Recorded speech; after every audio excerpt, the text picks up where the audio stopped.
Take a look at this clip. Gas that.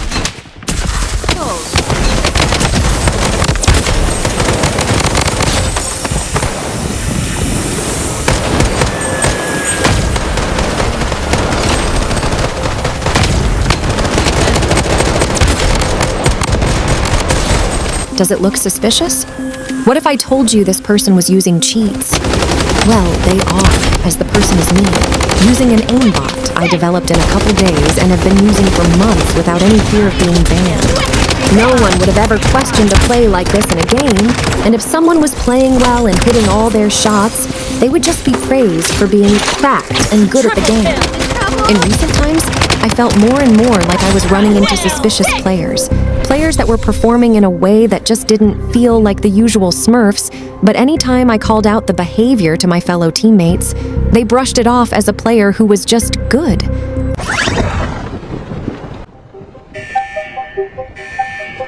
To achieve this feat, kernel anti-cheats run at the root level, loading into the operating system kernel during boot up. We can understand this concept by simply looking at computer systems' hierarchical protection domains, commonly called protection rings, and where kernel ACs load within these rings. Computer operating systems offer varying degrees of system resource access through the implementation of protection rings, which constitute hierarchical levels of privilege within a computer system's architecture. This hierarchy is typically enforced at the hardware level, often by CPU architectures that incorporate distinct CPU modes in their hardware or microcode. Rings are arranged in a hierarchy from most privileged, typically numbered 0, to least privileged, typically designated with the highest ring number. In the majority of operating systems, ring 0 holds the highest level of privilege, allowing it to directly interface with physical hardware components. Vanguard has drivers that load during the system boot in ring 0 with the kernel. If that doesn't make sense, just understand this. By starting before any other process, Vanguard has the ability to catch cheats before they even load, and can keep tabs on all your system processes and how they access your application memory, which in turn allows the anti-cheat to make sure cheats aren't writing or accessing memory space when Valorant is running. Of course, this method of anti-cheat isn't without controversy, as it is basically a rootkit, and if used incorrectly, can monitor everything you do on your computer. At least Vanguard isn't mining for shitcoins on your PC. I mean, no one has taken advantage of root-level privilege before, right? Especially not a well-known third-party Counter-Strike kernel-level anti-cheat used in the pro leagues. No! Vanguard promised to be different.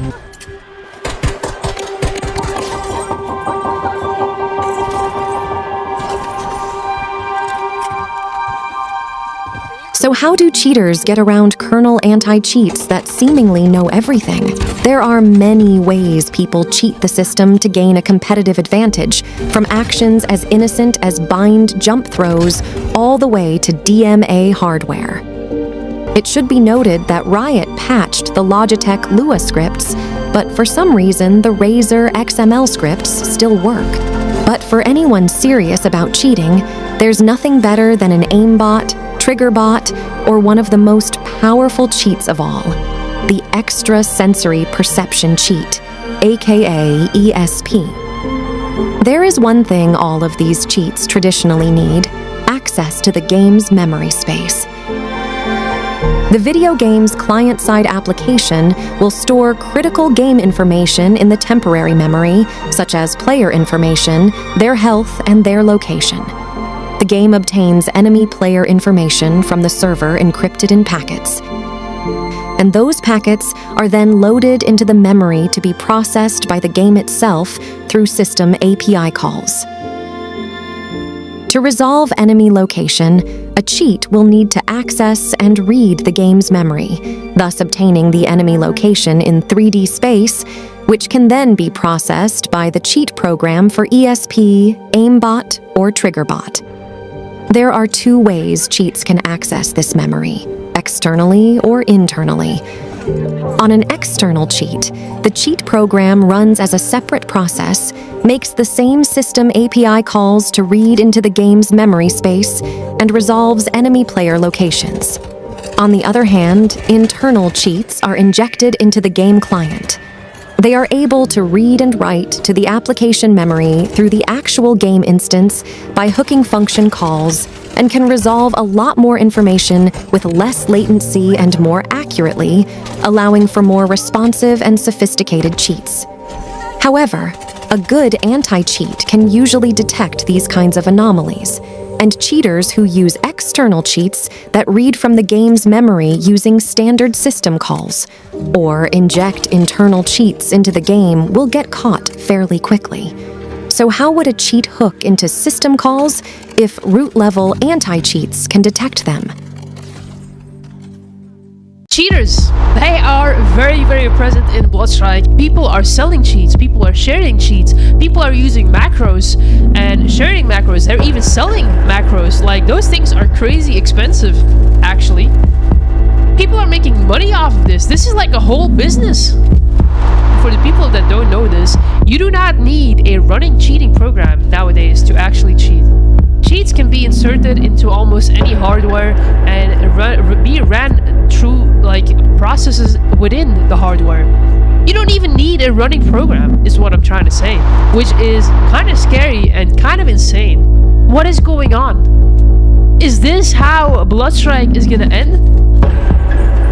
If an anti-cheat needs to run on your PC to detect a cheat, what if you ran your cheat on another computer?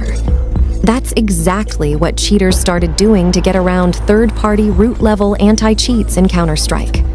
To accomplish this, cheaters install a direct memory access controller directly into their PCI slot on their computer. The DMA controller can directly access the memory bus and pull the data directly from your computer's RAM, effectively bypassing the CPU and bypassing the operating system completely. There is no way for the anti-cheat to detect that the memory was accessed and pulled from, as long as the operation only reads from the target computer's memory. Once the memory is pulled by the DMA device, a copy of the memory can be sent to a second computer to process that memory. A program on the second computer can scan that memory copy for the allocated region the game process writes to, and a cheat program will then be able to resolve information such as player location, health, or other game assets. A visual representation of this data can be shown on a second monitor for the cheater to visualize. This gives cheaters a safe way to have radar ESP without fear of the anti-cheat catching them. But DMA cheats aren't limited to just radar ESP. A DMA cheat can also provide wall hacks. To accomplish this, a video overlay box is needed. One feed is sent from the clean PC showing the game's output, and the second feed from the cheat PC shows the locations of enemy players in 3D space. The two feeds are then combined. There is no way for the clean PC to know the video output is being merged with enemy player locations that were resolved by the dirty PC. Last but not least, DMA cheats can also provide aimbot hacks through the use of a microcontroller. A microcontroller spoofed with mouse hardware IDs is plugged into the clean PC so that it only sees a mouse plugged into the COM port. The real mouse is also plugged into the microcontroller to give real user input. Finally, the dirty PC is plugged into the microcontroller, providing resolved enemy player locations. When the cheater clicks the mouse near an enemy, the microcontroller can correct the mouse movement to hit the enemy using the enemy player location data that is fed to the controller from the cheat PC. Since the anti-cheat cannot detect the DMA memory reads, the anti-cheat will instead scan for DMA hardware. Purpose-built DMA devices may be detected and blocked if using default firmware. To avoid detection, cheaters will flash custom firmware to their DMA devices to spoof the device as another component, like a network controller. DMA cheating has one major drawback: price. DMA hardware is very expensive, as you need a second PC. The DMA controller by itself typically costs $400 USD. Additional hardware to enable wall hacks and aimbot can set you back another $500 USD. To top it off, monthly subscriptions from a DMA cheat provider can also be expensive. Due to the high cost of entry, running into a cheater using DMA cheats is fairly uncommon, and it can be argued that smurfing is much more disruptive to competitive play in comparison. But what if a cheater wanted a method that was safe but also inexpensive? Without a DMA device, there would be no safe way to read from the game's memory space. Instead, one would need a cheat that could operate without needing access to the game's memory. And cheaters found a way to do just that through a method called visual cheats.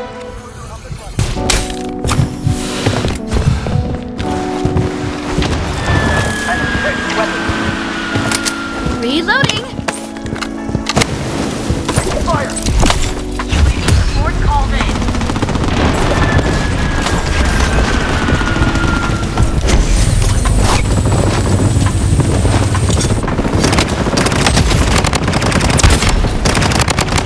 Reloading!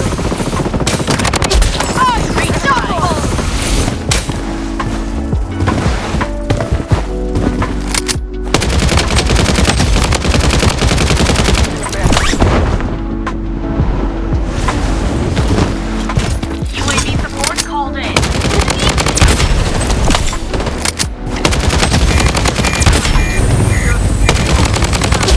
Wicked sick!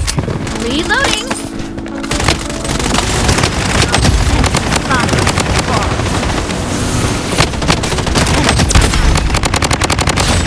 Down six! Double kill. Wicked sick!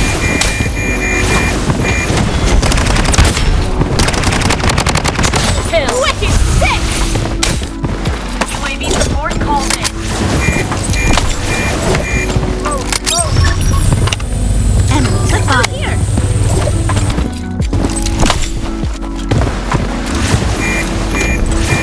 UAV support called in.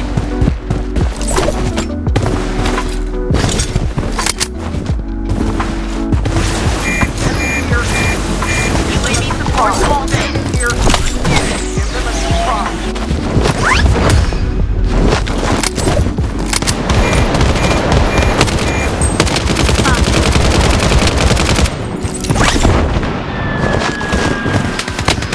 The safe zone is shifted.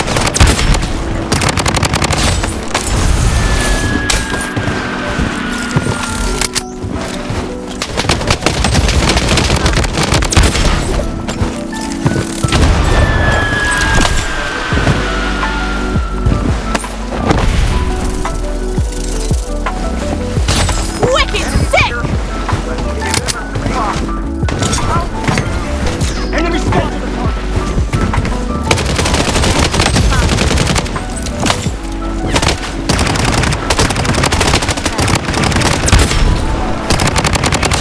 Wicked sick!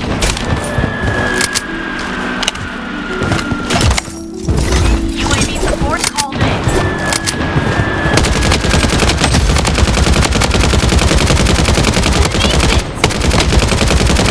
Enemy Let's go here!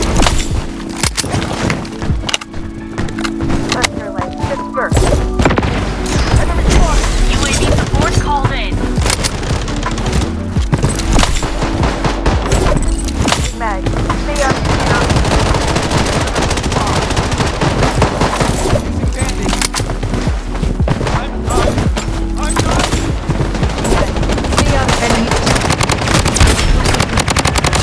Wicked sick!